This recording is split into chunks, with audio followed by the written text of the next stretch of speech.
Hello friends, नमस्कार। आज आपके लिए एक नई कहानी के साथ पेश कर रही हूँ। एक शेर की कहानी। जंगल में एक शेर था। तो उसने प्रेग्नेंट था। उसने बच्चे को जन्म दिया और जन्म देने के तुरंत बाद ही वो शेर मर गया। वो बच्चा कहाँ जाता, उसको कुछ छोटा सा बच्चा था।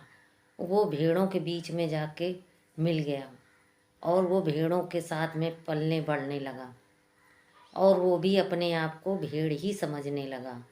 ऐसे करते करते वो काफ़ी दिन हो गए और वो शेर बड़ा सा हो गया। और जब बड़ा होने के बाद में वो भेड़ों में सबसे अलग दिखता, लेकिन उसको पता ही नहीं था कि मैं शेर हूँ। तो वो भेड़ों के बीच में ही रहता, कभी मांस नहीं खाता, कभी किसी को कुछ डराता नहीं।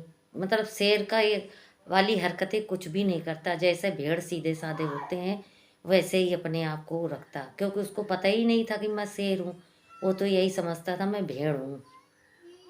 ऐसे एक दिन एक शेर आया, बुढ़ा शेर, और वो भेड़ों को देखकर उन पे हमला करने लगा। तो भेड़ सब भागने लगे तो वो भी भागने लगा। वो शेर सोचा ये तो शेर है, पर ये क्यों भाग रहा है।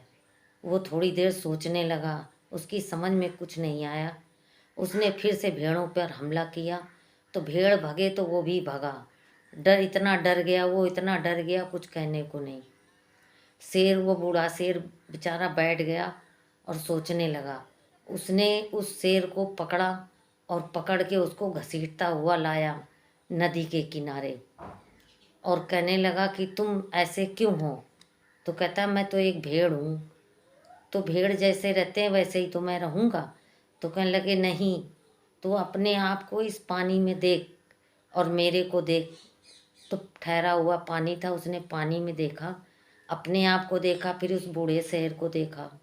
कहने लगा अब अपनी बॉडी देख और मेरी बॉडी देख। उसने देखा पानी में अपनी बॉडी, फिर शेर की बॉडी। उसकी समझ में आ गया कि मैं एक शेर हूँ। और वो ये देखकर उसके अंदर ताकत आ गई और वो इतनी जोर से दहाड़ा कि पूरा जंगल कांप गया।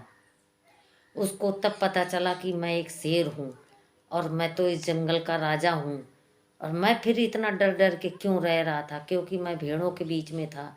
भेड़ तो एक सीधे साधे जानवर होते हैं, जिसके साथ रहोगे आपको वैसी ही संगत आएगी ना। उस दिन से वो शेर जंगल में रहने लगा और राजा बन के वहाँ राज करने लगा। लेकिन भाइयों, आज की कहानी का मतलब आप लोग समझे ना, कि आपके अंदर भी एक शेर है, लेकिन आप भेड़ों के बीच में रहते हो, इसलिए आप अपने आप को पहचान नहीं पाते हो। जैसी संगत रहेगी वैसे ही असर होता है। इसलिए आप भी अपनी अंदर झांको और झांक के उस शेर को जगाओ और आगे बढ़ो।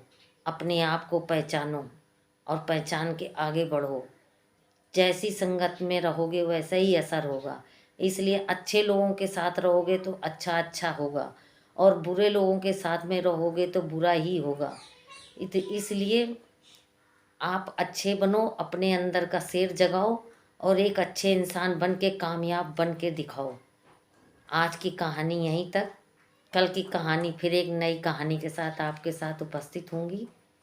अगर आप लोगों को मेरी कहानी अच्छी लगती प्लीज़ प्लीज़ तो लाइक और सब्सक्राइब ज़रूर कीजिए, और एक प्यारा सा छोटा सा कमेंट भी कर दीजिए, जिससे मुझे पता चल जाए कि मेरी कहानी आप लोगों तक पहुंचती भी है और आप लोग पसंद करते भी हैं।